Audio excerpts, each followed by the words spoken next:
तो दोस्तों कैसे हैं आप सभी लोग। स्वागत करते हैं एक और नई सीरीज के एक नए पार्ट के साथ। आई होप हमारी वीडियोस अगर आपको अभी तक पसंद आ रही हैं तो हमारी वीडियोस को लाइक करना मत भूलिएगा और सब्सक्राइब करना हमारे चैनल को मत भूलिएगा और बेल आइकन को ऑल पे जरूर सेट कर दीजिएगा ताकि नोटिफिकेशन आप तक जल्द से जल्द पहुंचता रहे हमारे एक नए एपिसोड के बारे में। और कमेंट कर अपनी राय देना तो बिल्कुल मत भूलिएगा, क्योंकि उसी से हमें पता चलता है कि आपको यह एपिसोड कितना ज़्यादा पसंद आ रहा है और कितना पसंद नहीं आ रहा है। आप सभी से एक ही रिक्वेस्ट करना चाहूँगा, अगर आप सभी लोग हमारे इस वीडियो पर 1000 लाइक करवा देते हैं तो हमारा नेक्स्ट एपिसोड तभी रिकॉर्ड होना स्टार्ट होगा। अन्यथा पहले ही बता दे रहा हूँ, अगर 1000 लाइक्स नहीं होते हैं मैं इसका नेक्स्ट पार्ट रिकॉर्ड करने के लिए तब तक नहीं स्टार्ट करने वाला।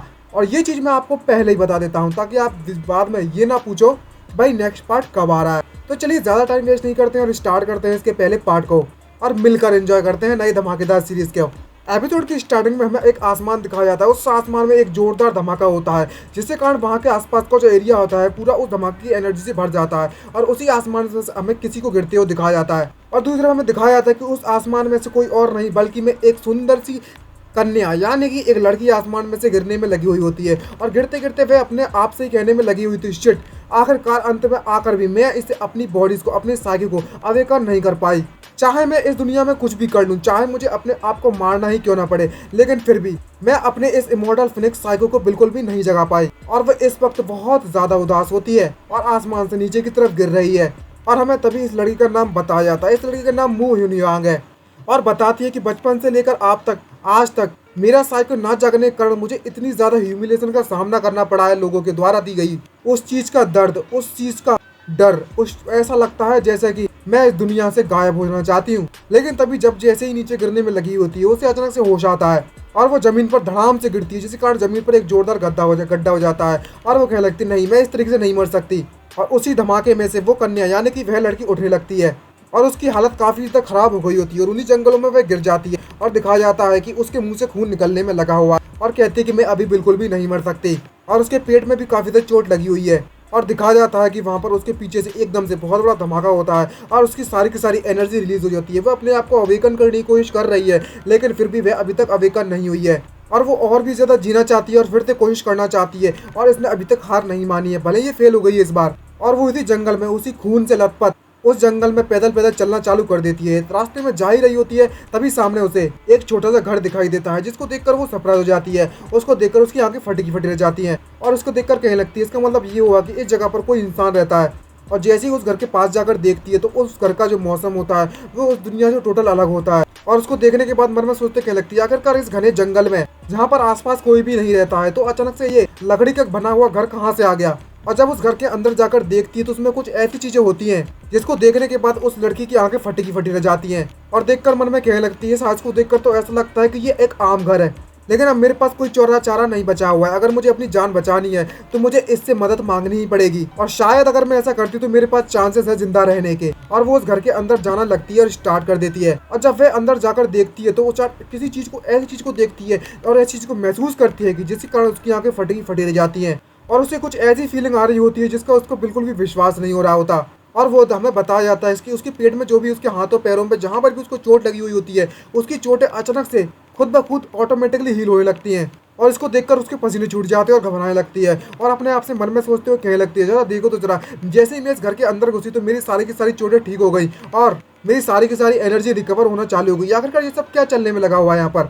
और अगर मैं इस जगह के बारे में ध्यान से देखकर सोचूं तो इस जगह को देखकर तो कुछ मुझे अजीब सा महसूस हो रहा है। इस कोर्टयार्ड के अंदर जितने भी एनिमल्स दिख रहे हैं मुझे उनमें से सिर्फ हेमनली और ही नहीं महसूस हो रहा है, बल्कि मैं इस कोर्टयार्ड के अंदर जितने भी प्लांट हैं, जितनी भी ट्रीज हैं, जितने भी पेड़ हैं, उनमें से भगवान जैसी प्रेजेंस आ रही है मुझे। खासकर जो सामने इस घर का नाम लिखा हुआ है उसमें से यहाँ पर लिखा उस शॉप का नाम होता है चेनियांस जनरल स्टोर। घर पे नाम लिखा होता है और शॉप है, स्टोर बोला है तो शॉप ही होना चाहिए, लेकिन है एक घर। और इसके इस शब्दों को पढ़ने के बाद वो लड़की और कहने लगती है इन शब्दों में से मुझे कभी गॉडली फीलिंग आ रही है। और यहाँ पर आने के बाद मुझे ऐसा महसूस होता है कि मैं किसी ऐसी जगह पर आ चुकी हूँ यहाँ पर हमारे इस वर्ल्ड के सबसे ज़्यादा पावरफुल कोई मास्टर यहाँ पर रहता है और जिस जगह उनकी है और यहाँ पर सेक्युलेटेड रहने में लगे हुए हैं इस वक्त। और दूसरी तरफ मन में ही अलग ख्याल बनाने लगती है और कहने लगती है अगर ये सच में किसी पावरफुल सेक्युलेटेड मास्टर का घर है और उनकी जगह है तो शायद वो मुझे एक ऐसी दवाई या एक्सिलरी दे दे जिसके कारण मेरी सारी की सारी पावर्स रिकवर हो जाएं और मैं ठीक हो जाऊं। यही सब सोचने में लगी हुई होती है तभी अचानक से कोई पीछे से आवाज देता है, तुम्हारा बहुत बहुत स्वागत है मेरे घर में। ये बात सुनने के बाद वो पीछे मुड़कर देखती है तो सरप्राइज हो जाती है और देखती है तो एक बंदा वहां से उस घर में से निकल के आ रहा होता है, जो कि कतई बवाल दिख रहा होता है, बिल्कुल इमोर्टल टाइप का, और जिसके आसपास की जो चिड़िया और पक्षी होते हैं वो भी हेवनली एनर्जी से भरे हुए होते हैं। और उस लड़के को देखने के बाद उस लड़की की आंखें फटी फटी रह जाती हैं। और जब वह हमारे इस सीरीज के हीरो को देखती है तो वो उसको कहने लगती है, जरा इसे देखो तो जरा, ये कितने ज्यादा जवान दिख रहा है। मैंने तो सोचा था ये एक बुड्ढा सेक्युलेटेड मास्टर होगा, लेकिन यहाँ तो कुछ और ही है, ये तो कतई इतना ज्यादा हैंडसम बंदा लग रहा है। और तभी हमें हमारे हीरो को दिखाया जाता है, जो कि आता है और एक कप में चाय देते हुए उससे कहने लगता है, ये अदरक की चाय मैंने आपके लिए बनाई हुई है, आप इसे पी सकते हो और अपने आप को थोड़ा आराम कर सकते हो। लेकिन जब वो लड़की उस चाय को देखती है तो उसकी आंखें फटी की फटी रह जाती हैं, क्योंकि उस चाय में से ड्रैगन निकल रहा होता है भाई। और हमारा हीरो उससे कहने लगता है कि जो चाय है अभी भी गर्म है, तो वो तुम्हारी बॉडी को थोड़ा सा गर्म कर देगी। और उस चाय में से जो ड्रैगन निकल रहे होते हैं, यहाँ पर चाय में से ड्रैगन निकलते हैं और ड्रैगन उस लड़की को देख रहे होते हैं, वह लड़की उन ड्रैगन को देख रही होती है और वो अचानक से सरप्राइज हो जाती है और पसीने पसीने छूट जाते हैं उसके, और कहने लगती है, मास्टर क्या मैं सच में से पी सकती हूँ। और तभी हमारा हीरो से पूछ लगता है, आखिरकार तुम्हारे साथ परेशानी क्या है, क्या तुम्हें अदरक की बनी हुई चाय बिल्कुल भी पसंद नहीं है। लेकिन दरअसल तब जो लड़की होती है वो घबराती है, उससे पूछ लगती है कि मैं सच में इस अदरक से बनी हुई चाय को पी सकती हूँ। तभी हमारा हीरो को कुछ समझ में नहीं आ रहा होता है और उससे मन में सोचते क्या लगता है, आखिरकार इस लेडी को हुआ क्या है। और तभी उससे क्या लगता है, ऑफकोर्स तुम इस चाय को पी सकती हो, मेरे पास बहुत ज्यादा पड़ी हुई है चाय। और हमारे जो मन में सोचते हैं उसके बाद क्या लगता है, इस लड़की को देखो तो जरा, ये कितनी ज्यादा प्रीटी है और कितनी ज्यादा औसम है। मुझे लेकर इसको देखकर ऐसा लगता है कि दिमाग की बहुत कमी है इसके पास, और ये इतनी ज्यादा स्मार्ट भी नहीं है। मैंने तो बस इसको एक अलॉय जिंजर टी दी और कुछ भी नहीं दिया, और बस चाय को लेकर इतना ज्यादा एक्साइटेड हो जाना कुछ अजीब नहीं है। लेकिन तभी हमें उस लड़की की आंखों की तरफ से दिखाया जाता है, जो कि हमारे हीरो को नहीं दिखाई दे रहा है। इस लड़की के लिए ये चाय किसी अमृत से कम नहीं है, और जब वो उसको देखती है तो उस चाय में से काफी ज्यादा एनर्जी निकल रही होती है। तभी वह लड़की उस चाय के कप को उठाती है और पीना चालू कर देती है, और सोचते मन में कहने लगती है, जरा इस जगह का नाम तो देखो, चैनयून जनरल स्टोर। इस नाम को सुनने के बाद तो ऐसा लगता है कि इस दुकान में से, इस घर में से सिर्फ एक ऑर्डिनरी बंदा बाहर निकल कर आएगा। लेकिन यहाँ की सच्चाई तो कुछ और ही है, और इस वक्त जो सेक्युलेटेड मास्टर मेरे सामने खड़े हुए हैं वे अपनी आइडेंटिटी को बिल्कुल भी एक्सपोज नहीं करना चाहते, इसलिए यह नाटक करने में लगे हुए हैं और मुझे बता रहे हैं कि ये बस एक आम इंसान की जिंदगी जी रहे हैं, और इस वक्त वह सिर्फ एक ऑर्डिनरी मॉर्टल है, और ये एक आम शॉप है ताकि वे अपनी आइडेंटिटी को छुपा सकें और अपने ही ख्यालों में अपने ही थॉट्स बना लिए भाई इसने। तो मुझे लगता है कि मुझे इनके नाटक में शामिल हो जाना चाहिए और उनकी आइडेंटिटी के बारे में ज्यादा क्यूरियस नहीं होना चाहिए। अब जबकि हमारे सीरीज नहीं चाहते हमारे सीनियर की मैं इसके बारे में कुछ बात करूं, ठीक है, मैं उनके बारे में बात नहीं करूंगी। और उस चाय के प्याले में से वह चाय पीने लगती है और मन में सोचते कहने लगती है, अगर मैंने उससे ज्यादा कुछ पूछा तो ये एक मास्टर को गुस्सा दिलाना मेरे लिए बिल्कुल भी ठीक नहीं होगा। और जैसे ही वह लड़की चाय को पीती है तो उसकी बॉडी में कुछ होने लगता है और उसकी बॉडी कतई एनर्जी से भरने लगती है, और उसके जो बड़े बड़े गुब्बारे होते हैं वे भी अचानक से छोटे से बड़े हो जाते हैं, और वह आंखें बंद करके उस एनर्जी को महसूस करना चालू कर देती है। और जब ये इसकी कई सारी मात्रा में जब एनर्जी उसकी बॉडी के अंदर जा रही होती है तो वह बोल पड़ती है, ये एनर्जी, ये फीलिंग, और वो लेवल अप हो जाती है, एक नहीं दो नहीं कई सारी लेवल अप हो जाती है। और लेकिन जो हमारा हीरो होता है वो उसको समझ में नहीं आ रहा होता है कि आखिर ये लड़की कर क्या रही है, क्योंकि उसे एनर्जी नाम का ये भी नहीं पता हो कि एनर्जी कैसी दिखती है। और लड़की इस टी को पीने के बाद मन में सोचते कहने लगती है कि इस अलॉय जिंजर टी को पीने के बाद मेरी जो क्यू है और मेरी डांटन की जो एनर्जी वो सारी की सारी फुल हो गई है, और अगर मैं इस चाय को धीरे धीरे करके पीऊं तो मेरी कल्टीवेशन लेवल भी बढ़ जाएगी। और कहती अब मुझे समझ में आ चुका है, इन सीनियर को पता था कि मैंने अपनी इमॉर्टल फिनिक्स साइकी को नहीं जगा पा रही थी, इसलिए इन्होंने मेरी चुपके से मदद करने की कोशिश की है।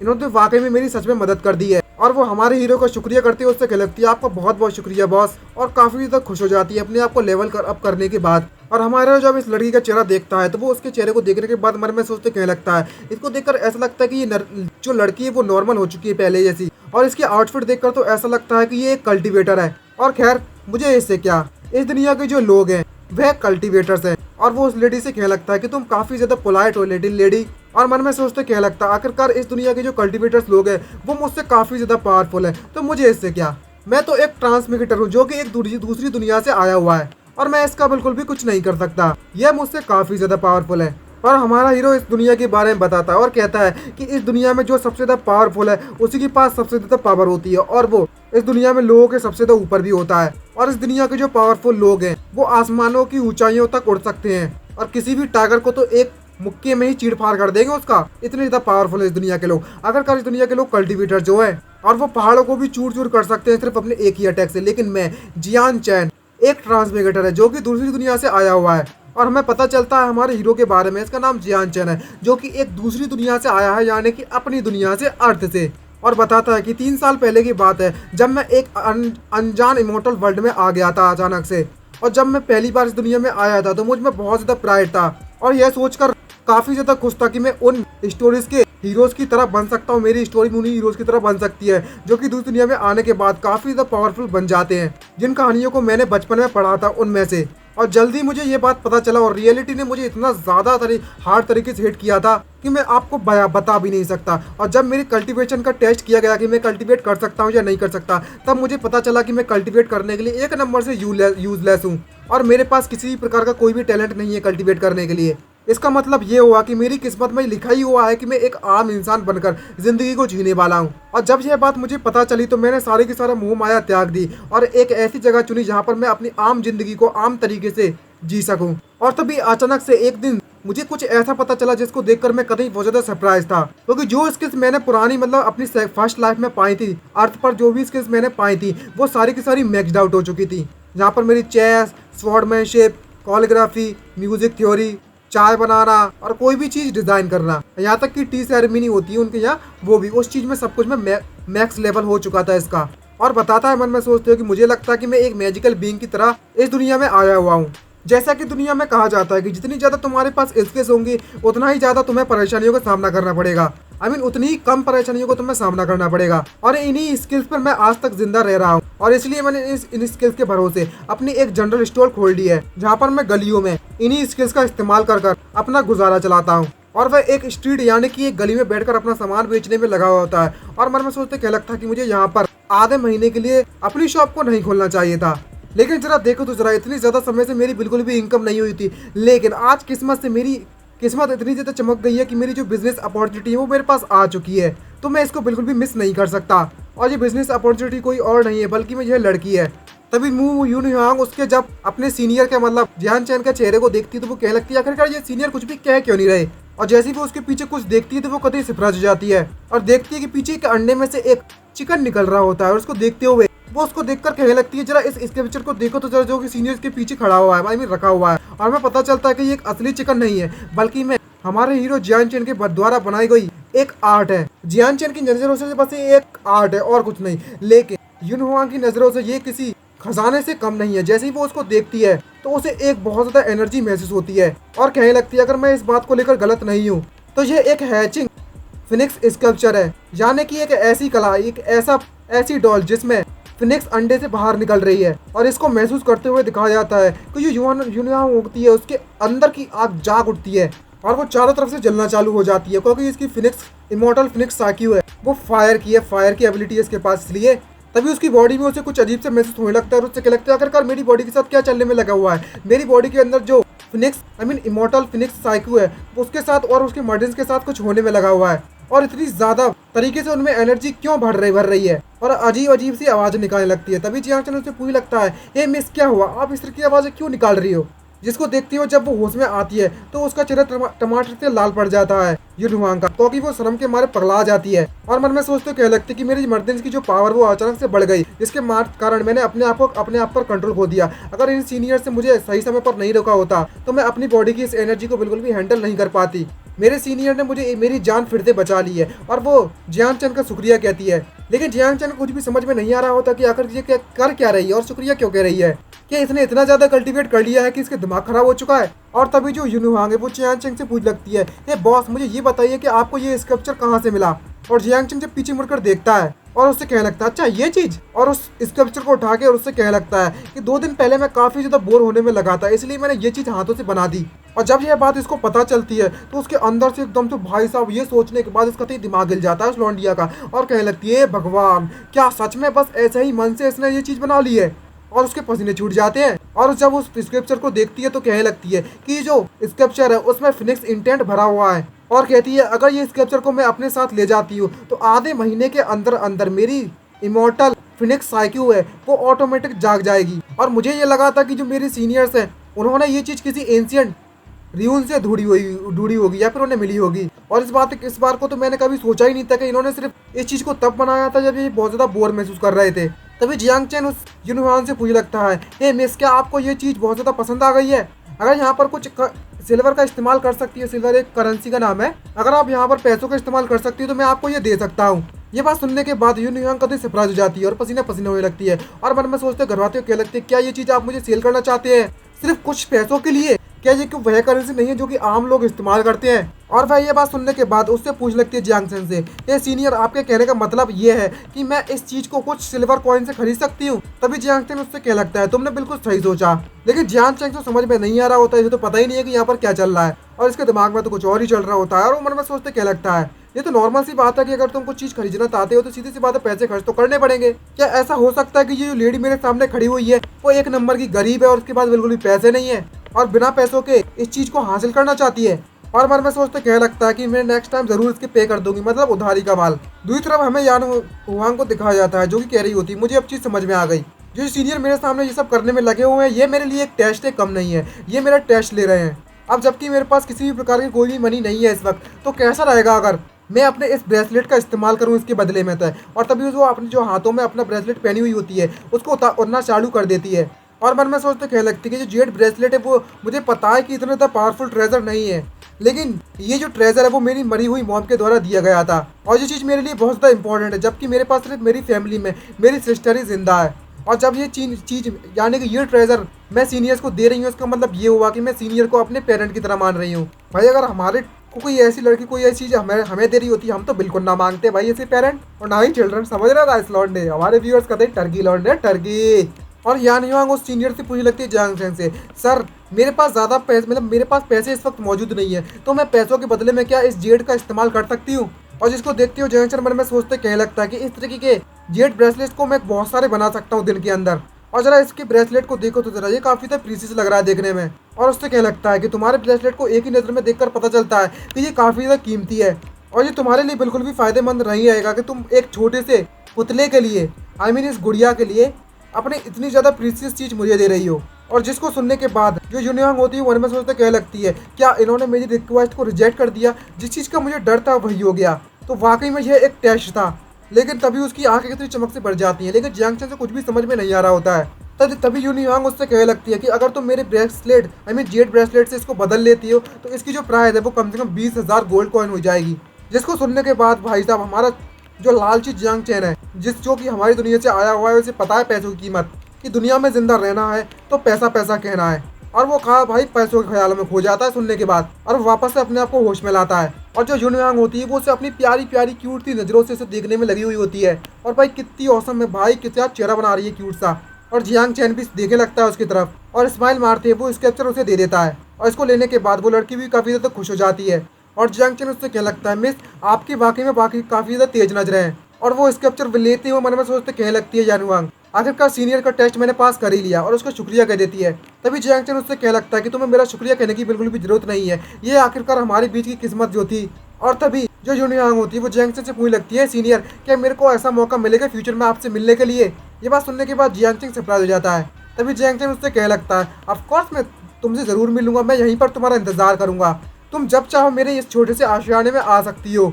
और यून युआंग मन में सोचते क्या लगती है, ये सीनियर की रियल मी आखिर क्या होगी? यह सीनियर मेरे सामने जो खड़े होंगे आखिरकार कितने ज़्यादा पावरफुल होंगे, जरा इनको देखो तो जरा कितने ज़्यादा हैंडसम लग रहे हैं। तभी हमें रियलमी इसके बारे में बताया जाता है कि आखिरकार इनकी जो कल्टीवेटर की रियलमी होती है वो किस चीज़ से बटी हुई है। पहली लेवल होती है मॉडल स्टेज की, दूसरी लेवल होती है मैजिक पावर रियलमी की, तीसरी लेवल होती है जिंदियान रियलमी की, उसके बाद आता है डाओ पंटक रियलमी, दूसरे बाद आता है धर्मा लक्षणा रियलमी, उसके बाद आता है इमोर्टल रियलमी। और वह अपनी एनर्जी को बढ़ाने में लगी हुई होती है उसके स्केप्चर के सहारे और कह लगती है, खैर मुझे इसके बारे में ज़्यादा सोचनी नहीं चाहिए, सबसे पहले मुझे अपनी पावर्स को बढ़ाना चाहिए। और इस वक्त मेरे लिए सबसे ज़्यादा इंपॉर्टेंट चीज़ यही है कि मेरी जो इमोर्टल फिनिक्स साइकिल है मैं इसे जल्द से जल्द जगा लूँ। मुझे पता है कि आज से और अभी से और इसी समय से मैं अपना रास्ता खुद तय करूंगी और खुद अपना रास्ता बनाऊंगी और मैं खुद एक रास्ता बन जाऊंगी। और तभी हमें दिखाया जाता है कि वे एक आग के गोले में तब्दील हो जाती है जो कि देखने में बड़ा अजीब दिख रहा होता है। और इसी तरीके से वहाँ पर वह सीन खत्म हो जाता है। नेक्स्ट सीन में हमें दिखाया जाता है कि जो जियांग चेन होता है वो उठता है और अपनी नींद से उठता है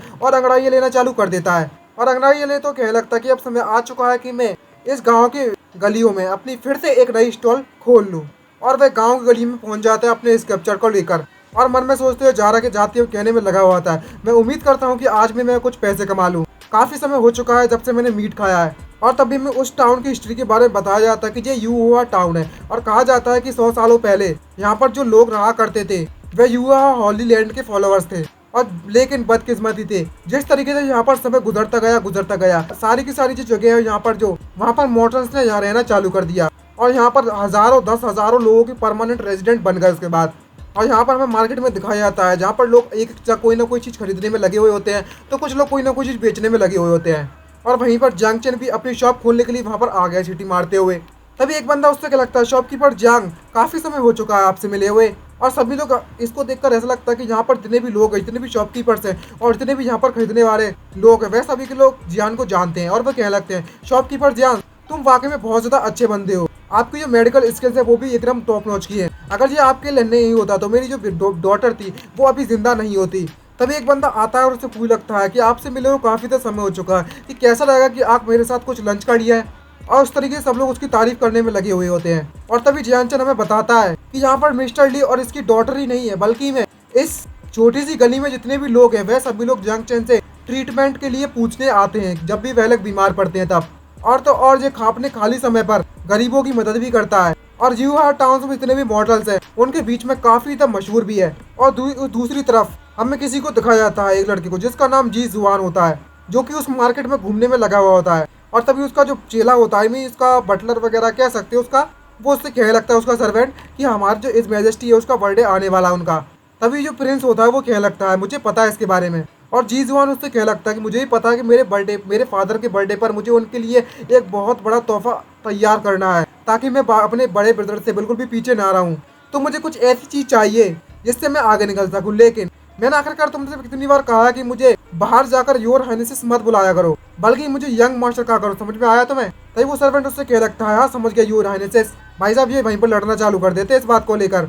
और तभी हमें बताया जाता है कि ये जो जीजुआन नाम का बंदा है वो उसके फादर का बर्थडे जल्दी आने वाला है, इसलिए वो बहुत ज़्यादा परेशान है और बहुत ज़्यादा डिस्ट्रेस्ड है। जो बल्कि में इसके जो ब्रदर्स है, बाकी जो ब्रदर्स है वो सिर्फ टैलेंटेड नहीं है बल्कि में उनके पीछे उनका मदर का भी हाथ है। इसके कारण उनके पास काफ़ी ज़्यादा रिसोर्सेस है कल्टीवेट करने के लिए। लेकिन दूसरी तरफ इसको देखा जाए तो ये अपने ब्रदर से किसी भी प्रकार से किसी भी तरीके से कम्पीट नहीं कर सकता। और ये बिल्कुल भी नहीं चाहता था कि वह पूरी की पूरी ज़िंदगी अपने ब्रदर्स के नीचे ही गुजार दे। तो इसलिए इसने डिसाइडेड किया है कि वह अपने फादर के लिए एक बढ़िया तोहफा लेकर जाएगा। और इसी तोहफे को ढूंढने के लिए मार्केट में आया हुआ है, लेकिन उसे कुछ भी समझ में नहीं आ रहा होता कि क्या लेना है। तभी अचानक से उसे कोई चीज़ ऐसी चीज़ दिखाई देती है जिसको देखकर उसकी आंखें फटी की फटी रह जाती है, जहाँ पर एक एनर्जी की वेव सी उसकी तरफ बढ़ती हुई आ रही है। और कहने लगता है क्या स्वॉर्ड इंटेंट, मेरी लाइफ में आज तक मैंने इतनी ज़्यादा पावरफुल स्वॉर्ड इंटेंट को महसूस नहीं किया है। तभी एक एनर्जी आकर सीधे इसकी बॉडी से टकरा जाती है, इसकी सोल से कहा जाए तो। और जिसको देखकर मैं मन में सोचते क्या लगता है आखिरकार ये कैसे पॉसिबल हो सकता है, ये सब क्या चल रहा है।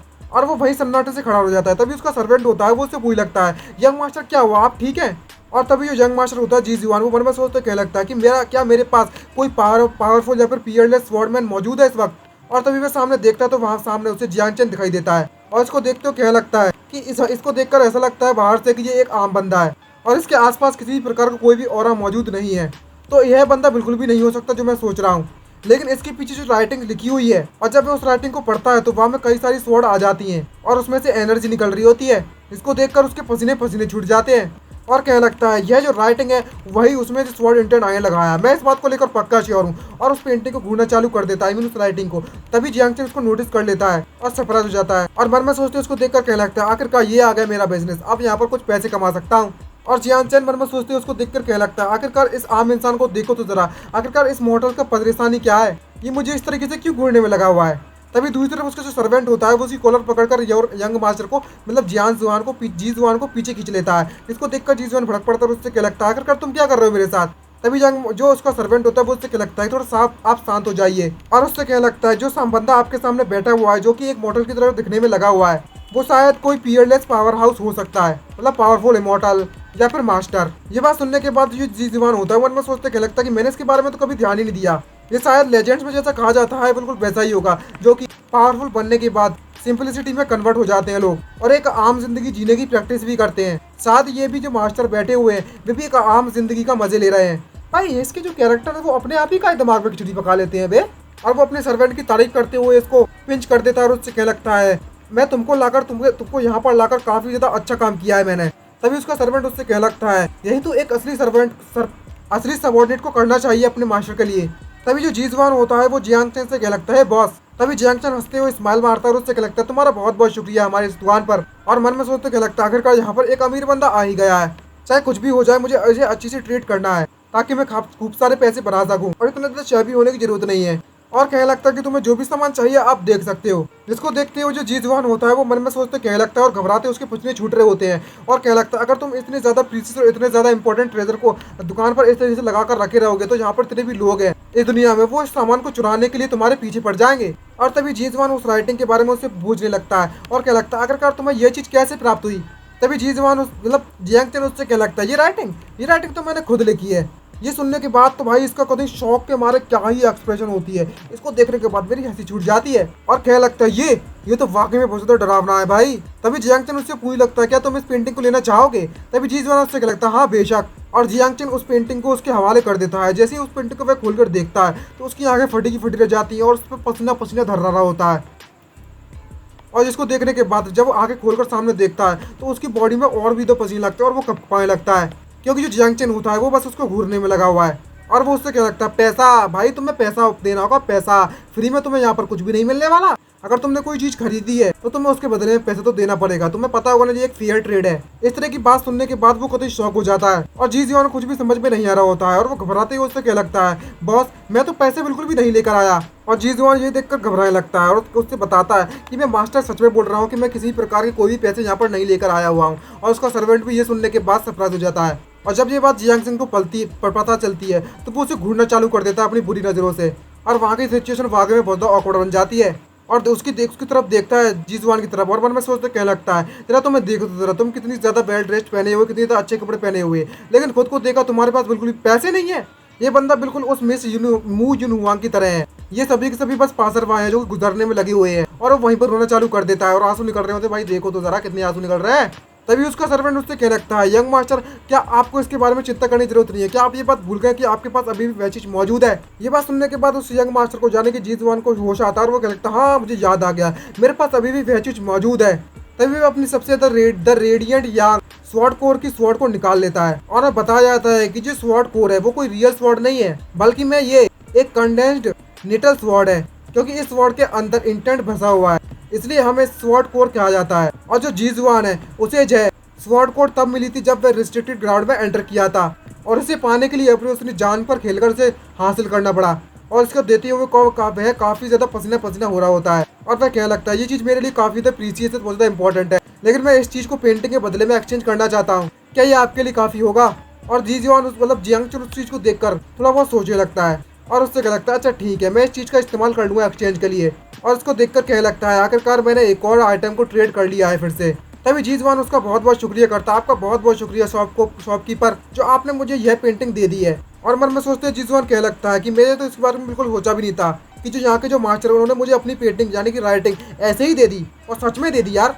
और तभी जो जीजवान होता है वो काफ़ी ज़्यादा खुश होता है। तभी अचानक जियांग चैन की आवाज़ आती है और उससे कहा था कि तुम इस बात को याद रखना कि सूरज डूबने से पहले तुम्हें अपने घर पर चले जाना चाहिए, नहीं तो इस पेंटिंग को मच्छरों के द्वारा और उसके खून के द्वारा अफेक्ट कर दिया जाएगा। और ये सुनने के बाद वो वहीं पर अपने घुटनों के ऊपर बैठ जाता है और कहने लगता है क्या इतनी ज़्यादा पावरफुल पेंटिंग होने के बाद भी तुम कह रहे हो कि इसे कुछ मच्छरों के द्वारा और खून से बिगाड़ दिया जाएगा। और उससे क्या लगता है आपका बहुत बहुत शुक्रिया शॉपकीपर जो आपने मुझे इतना ज़्यादा ज्ञान दिया है और मैं इस पेंटिंग का दिल से ख्याल रखूंगा, सच बोल रहा हूँ। और वो उस पेंटिंग को लेते खुश होते हुए वहाँ से चला जाता है और जियांग चैन पीछे से सब कुछ देखने में लगा हुआ है और वो उस स्वॉर्ड की जांच करता है और मन में सोचते क्या लगता है मुझे नहीं पता कि मुझे इसके बदले में कितने ज़्यादा सिल्वर कॉइन्स मिलने वाले हैं। खैर जो भी हो, और स्वॉर्ड को अपने उस खजाने की पेटी में डाल देता है और वहां से चला जाता है उसको डालने के बाद। खैर अब क्या फर्क पड़ता है, भले ही मैं कोई बिजनेस खोलूं या ना खोलूं। तभी हमें 3000 किलोमीटर वहां से उस जगह से दूर कहीं दिखाया जाता है जो कि युनहुआ की होली लैंड है, आई मीन होली ग्राउंड है। यहाँ पर कोई आग में जलती हुई लड़की को दिखाया जाता है और ये कोई और नहीं है बल्कि मैं युनहुआंग है जो कि अपनी इमोर्टल फिनिक्स सागी को जगाने में लगी हुई है और कल्टीवेट करने में लगी हुई है और वह स्कल्पचर अभी भी उसके हाथों में पड़ा हुआ है और उसकी पावर धीरे धीरे करके लेवल अप होते होते होते होते एक इतने लेवल पर पहुंच जाती है कि वो उस पावर को और भी तो झेल नहीं पाती और क्या लगती है यही जो पावर है वो जो मैं हासिल करना चाहती थी अभी तक। और धीरे धीरे कर कर उसे कुछ अजीब सा महसूस होने लगता है उसकी बॉडी में। और उसकी बॉडी में से अचानक से जो चीज़ को वो स्कल्पचर को पकड़ी हुई होती है वो आसमान में उड़ना चालू कर देती है और वह उसके सर के ऊपर पहुंच जाती है। और वह चीज़ उसके छाती पर भी एक निशान बनने लगता है। और उसके छोटे छोटे गुब्बारे होते हैं ना, वो गुब्बारों में इतनी ज़्यादा एनर्जी भर जाती है, इतनी ज़्यादा एनर्जी भर जाती है कि वो छोटे छोटे गुब्बारे भी अचानक से फूल कर बड़े हो जाते हैं। तो गाइस, अगर आपको ये छोटे छोटे बड़े बड़े गुब्बारे पसंद आए हैं तो हमारी वीडियो को लाइक करना मत भूलिएगा और चैनल को सब्सक्राइब जरूर कर दीजिएगा। और तभी उसके जो निशान आ जाता है एक फिनिक्स का, इसको देखकर हमें पता चलता है और मन में सोचती है युनवांग कह लगती है, आखिरकार मैंने भी अपना इमोर्टल फिनिक्स साही को जगा ही लिया।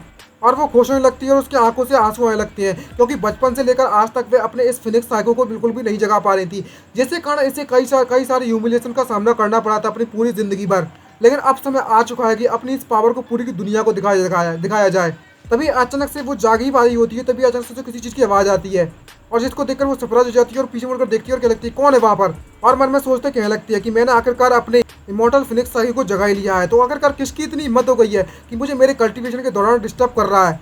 तभी हमें किसी लड़की को आते हुए दिखाया जाता है और तभी वहाँ पर एक वाइट कलर की यानी कि आइस जैसी दिखने वाली लौंडिया को दिखाया जाता है, जो कि कतई बवाल दिख रही होती है और कमाल दिख रही होती है। और तभी जैसे जैसे वो गुजर रही होती है तो आसपास के जितने भी स्टूडेंट जितने भी लोग होते हैं वो उसके अपने हाथों से सैल्यूट मारने में लगे हुए होते हैं। और भाई जब ये लड़की जा रही है ना तो कतई हमारे व्यूअर्स का दिमाग हिला दिया इस लौंडिया ने।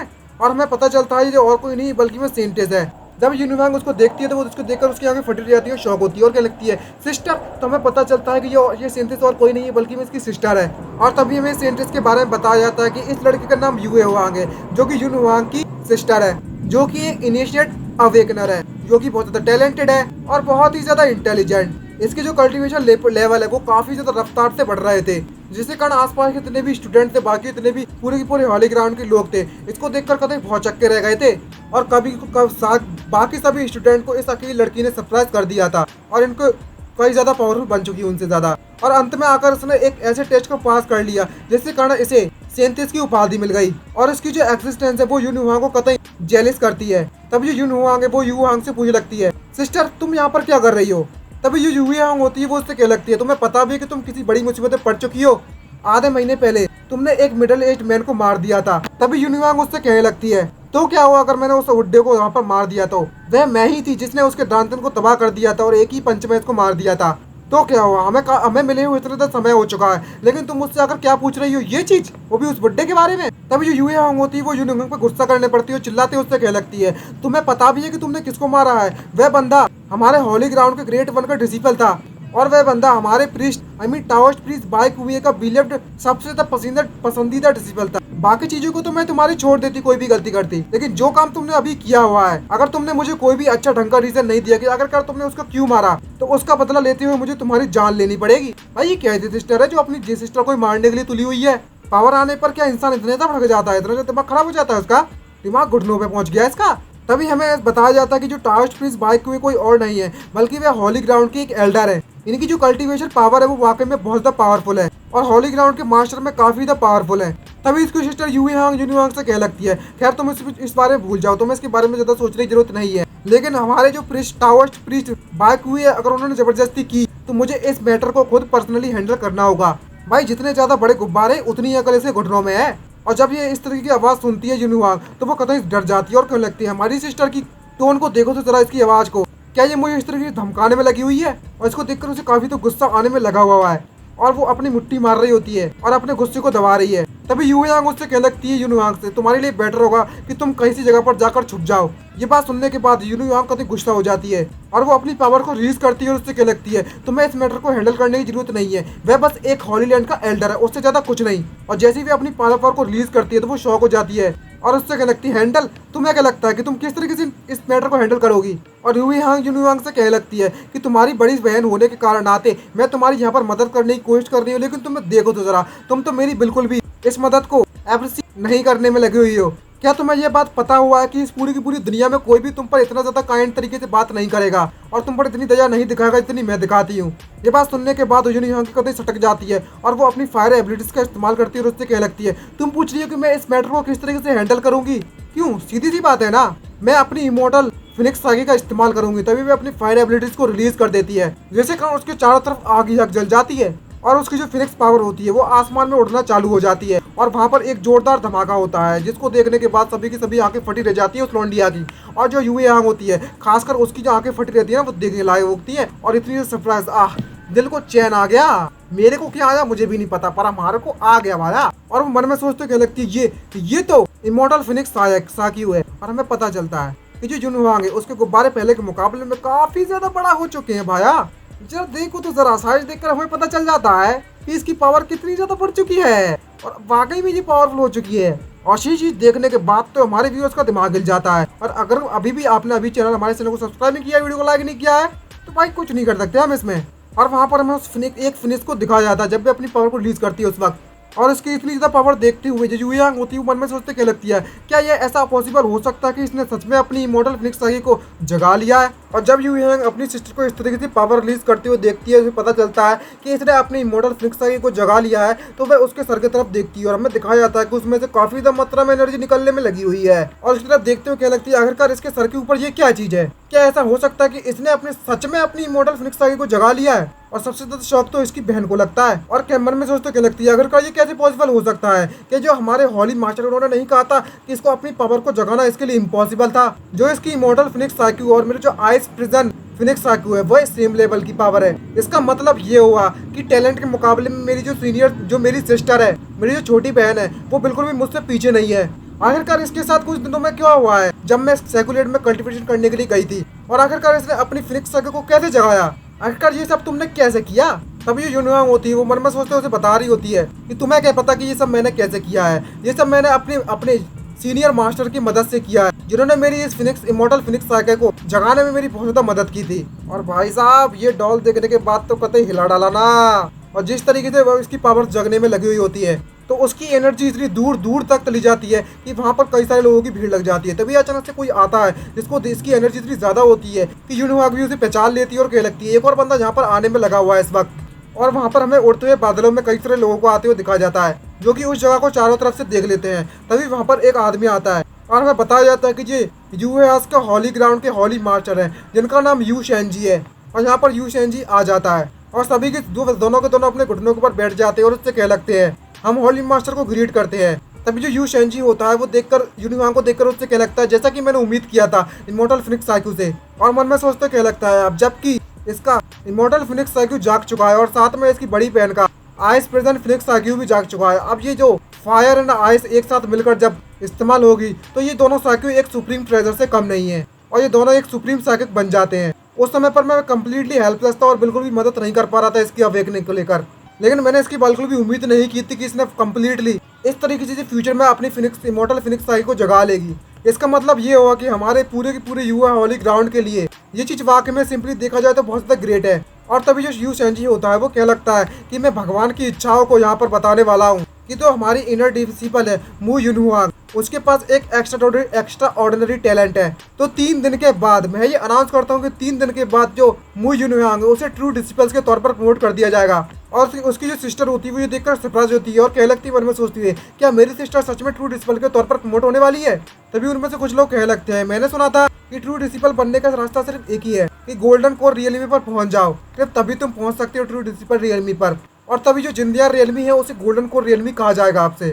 तभी वहाँ पर जो कुछ लोग होते हैं वो ये भी कर रहे होते हैं कि साफ साफ दिखाई दे रहा है कि जो मू यूनिवांग है वो clearly Realme of magic powers पर है। और तभी हमें यूनिवांग को दिखाया जाता है जो कि इन सभी की बातें सुनने में लगी हुई है। और मन में सोचते कह लगती है, आज भी ये भी मेरे साथ होने में लगा हुआ है, इतनी रेस्पेक्ट मुझे मिलने में लगी हुई है, ये सब मेरे मास्टर के कारण हो रहा है। और वो हॉली मास्टर का शुक्रिया कहती है और उनके एल्डर्स का भी। और समय के सभी लोग वहाँ से चले जाते हैं अपने रास्ते में। तभी उसकी जो बड़ी सिस्टर होती है वो यूनिवांग से पूछ लगती है, यूनिवांग आखिरकार तुम्हारे साथ क्या हुआ है, तुमने अपनी इमोर्टल फिनिक्स सागी को किस तरीके से जगाया। तभी जो यूनिवांग होती है वो पाउट करने लगती है और उससे क्या लगती है, ये मेरा सीक्रेट है, मैं नहीं बताऊंगी, मैं नहीं बताऊंगी। भाई कितनी क्यूट लग रही है भाई, कथई यार बवाल मचा दिया इसने। और मन में सोचते कह लगती है कि जो मेरे सीनियर है वो एक सेक्रेटेड मास्टर है, तो आखिरकार मैं तुम्हें क्यों बताऊं। और वो उसे ना बताते हुए अपने केव के अंदर वापस चली जाती है। लेकिन इसकी बड़ी बहन को इस पर काफी ज्यादा डाउट होने में लगा हुआ है और मन में सोचते कह लगती है, यहाँ पर इसके बीच में कुछ ना कुछ तो चल रहा है, तो मुझे इसका मैटर को जल्द से जल्द इन्वेस्टिगेट करना ही पड़ेगा। मुझे पता है कि जो इमोर्टल फिनिक्स सागी को उसे जगाना काफी ज्यादा अच्छी बात है, लेकिन मैं इस बात को लेकर काफी ज्यादा चिंतित हूँ। अगर इसने कोई शर्मनाक हरकत की हुई सागी को जगाने के लिए तो ये बहुत ज्यादा बुरा होगा, तो मुझे इस मैटर की जड़ तक जाना ही पड़ेगा। तभी हमें दूसरी तरफ दिखाया जाता है जियांग चैन, जो कि मार्केट में अपने सामान को बेचने में लगा हुआ था। और जियांग चैन को रिसेंटली पता चला है कि इस सिटी में आजकल कुछ ज्यादा ही कल्टीवेटर्स आ रहे हैं और जा रहे हैं, और इनमें से तो कुछ ऐसे हैं जिन्हें उन्होंने कभी भी नहीं देखा। और इनकी आउटफिट को देखकर तो ऐसा लगता है कि ये वंडरिंग कल्टीवेटर्स हैं और डिफरेंट सेक्स से आए हुए हैं। तभी जो जियांग चैन होता है वो एक आंटी के पास जाता है, आंटी वांग के पास, और उससे पूछ लगता है कि आखिरकार इस सिटी में आज इतने तक कल्टीवेटर्स क्यों आ रहे हैं, क्या यहाँ पर कुछ हुआ है। तभी उसकी जो आंट होती है उसे बताती है कि तुम्हें इसके बारे में सच नहीं पता, कुछ दिन पहले एक जीनियस इस यूए डिवाइस में आ चुका है, और मुझे ये लगता है कि इसका किसी अवेकनिंग सर्किल से रिलेटेड है मैटर, और इसने अपनी पावर को जगाने के बाद, अवेकनिंग होने के बाद उसे इमीडिएटली ट्रू डिसिपल्स के तौर पर प्रमोट कर दिया गया था। और तभी जो जियांग चैन होता है वो मन में सोचते कह लगता है कि जो ट्रू डिसिपल्स का मतलब है कि वो अपने मुंह से आग पानी निकाल सकता है, अपने मुंह से आग उबाल सकता है, और इसके पास इतनी पावर होती है कि जिसके कोई भी कंपेयर नहीं कर सकता। और एकदम से शाय मारते हुए कह लगता है, एक कल्टीवेटर होना वाकई में बहुत ज़्यादा अच्छा रहता है ना, काश मैं भी कोई एक कल्टीवेटर होता यार। ऐसा मैं नहीं कह रहा हूँ, वो सोच रहा है भाई। और बताता है कि अगर मैं एक कल्टीवेटर होता तो मैं सिर्फ एक एरो को अपने इच्छानुसार कंट्रोल नहीं कर सकते थे, बल्कि मैं तुम काफी ज्यादा लंबी जिंदगी भी जी सकते थे। और वो इस बात को लेकर काफी ज्यादा एनवी कर रहा है, मतलब जेलिस है। तभी हमें कुछ दिन के बाद का सीन दिखाया जाता है। यहाँ पर वो अपना सामान बेच रहा होता है, तो उसके जो धंधा है वो मंदा चल रहा होता है, और मन में सोचते कह लगता है कि इस ट्रू डिसिपल प्रमोशन कॉन्फ्रेंस के कारण यहाँ पर जो बिजनेस है वो ठीक ठाक नहीं चल रहा है, और अब मेरे पास मीट खाने के लिए बिल्कुल भी पैसे नहीं बचे। वो कमीना ट्रू डिसिपल बैठ रहेगा, उसके लिए वो मुझसे छुप कर रहा है, वरना मैं इस पर इतना ज़्यादा चिल्लाऊंगा, इतना ज़्यादा चिल्लाऊंगा जब भी मुझे मिला करेगा तब। भाई इसको पता ही नहीं है कि वो ट्रू डिसिपल और कोई नहीं है, बल्कि मैं जिसने इसकी मदद की थी वही चेरेबिडो। और मन में सोचते क्या लगता है, मुझे पता है कि मेरे गार्डन में वेजिटेबल्स और फ्रूट्स लगे हुए हैं, लेकिन फिर भी मुझे भूख के मारे मर तो नहीं जाऊंगा, लेकिन ईट खाने का मजा ही कुछ और है रोज। और अगर मैं मीट नहीं खाता हूँ तो मैं भाई रेबिट बन जाऊंगा, जो कि सिर्फ घास फूस खाता है, और वेजिटेबल्स के साथ मिलाकर मीट खाने का स्वाद ही अलग है। भाई मैं बता दूं कि मैं तो वेजिटेरियन हूँ, तो मेरे तो उस बारे में कुछ नहीं पता और कुछ कर भी नहीं सकते। और तभी वे अपने तीर कमान उठाता है और हंटिंग में निकल पड़ता है, और उससे क्या लगता है कैसा लगा कि अगर मैं अपना शिकार खुद ही हंट करूँ और बहुत सारा खाना इकट्ठा करके अपनी मील्स खुद ही बनाऊं। और वो शिकार के लिए निकल पड़ता है जंगल में, और भाई शिकार के लिए जब जंगल में जाता है तो उसे एक भी शिकार नहीं मिलता है काफी समय तक ढूंढने के बाद भी। और मन में सोचते क्या लगता है, एक रैबिट ही नहीं बल्कि मुझे कोई जिंदा चीज भी नहीं मिली इस पूरी जंगल में। क्या ऐसा सच में पॉसिबल हो सकता है कि इस बड़े जंगल में एक भी जानवर मौजूद नहीं है। तभी अचानक से उसे किसी चीज की आवाज सुनाई देती है, और वो इसको देखकर काफी ज्यादा खुश हो जाता है, और लगता है ये मूवमेंट्स, क्या ऐसा हो सकता है कि यहाँ पर मुझे एक रैबिट मिल जाए खाने के लिए। और उसकी आंखें चमक पड़ती है एकदम जीप भाई जीप से कतई पानी आने लगता है इसके, और वो फुल स्पीड में उसकी तरफ बढ़ने लगता है और चिल्लाते हुए ऐसे जैसे अंदर जाता है। तो जो जानवर सामने से खड़ा होता है वो भी इसको देखकर डर जाता है, और तभी जैसे ही वो जियांग चैन है वो जानवर देखता है तो वो सरप्राइज हो जाता है, और हमें पता चलता है ये और कोई नहीं बल्कि मैं एक छोटी सी प्यारी सी एक फॉक्स है। और मन में सोचते हैं जियांग चैन क्या लगता है, मैंने आज तक अपनी लाइफ में किसी फॉक्स को नहीं खाया है। तभी हमें उस फॉक्स को दिखाया जाता है जो कि अपने वहाँ पर बैठकर मन में सोचने में लगी होती है, आखिरकार मैं तू शानमो की ये हालत कैसे हो गई है। अगर मुझे इसके बारे में पहले पता होता तो मैं अपने फादर को बिना बताए अपने घर से भागकर नहीं आती, यहाँ तक कि जैसे ही मैं उस घर से भागकर आई तो मेरे दुश्मन के द्वारा उसके बारे में पता लगा लिया गया। अगर मुझे डिस्कवर नहीं किया गया होता तो मैं इस तरीके से घायल नहीं होती इस समय पर।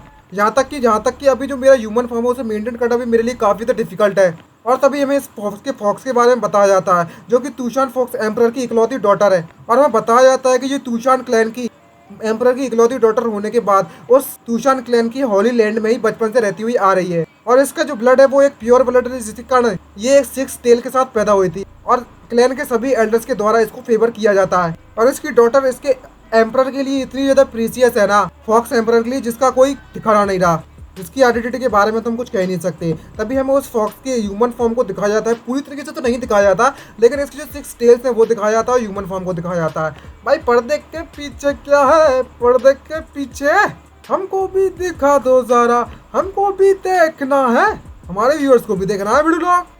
तू शानमो को बताया जाता है कि तू शानमो हमेशा क्लैन के अंदर रही है, तो वो मन में सोचते कह लगती है कि तूशान था वह उस समय पर बहुत ज़्यादा बोरिंग था, इसलिए उसने डिसाइड किया कि वह अकेले इस क्लैन को छोड़कर जा रही है घूमने के लिए और दूसरी दुनिया में घूमकर आएगी। और जैसे ही उसने तूशान को छोड़ा तो उसके दुश्मनों के द्वारा उसे ढूंढ लिया गया, और उसके दुश्मन तभी से उसे हंट करना चालू कर दिया, जिसके कारण इसकी बॉडी पे काफ़ी ज़्यादा सीरियस डैमेज पड़ गए थे, और इसकी जो सारी की सारी पावर थी वह भी खत्म हो गई थी ऑलमोस्ट। ओरिजिनली देखा जाए तो इसके पास 6 टेल थी, लेकिन ज्यादा पावर खर्च होने के कारण, मैजिकल पावर खर्च होने के कारण इसके पास सिर्फ 1 टेल बची हुई है इस वक्त। और कहानी आती है प्रेजेंट में यहाँ पर, कि कोई ऑरा महसूस होने में लगा हुआ होता है इस फॉक्स को, और वो देखकर उससे क्या लगती है, जरा इस चीज को देखो तो जरा कितने ज़्यादा पावरफुल हो रहा है और एक ड्रैगन टाइप का उसे दिखाई देने लगता है। और उसको देखकर मन में सोचते क्या लगती है, इसको देखकर तो ऐसा नहीं लगता कि ये किसी तरीके का एनिमी है, लेकिन इसको देखकर ऐसा लगता है कि मैं किसी एंशियंट टाइम के बहुत खतरनाक बीच का सामना करने में लगी हुई हूँ इस वक्त।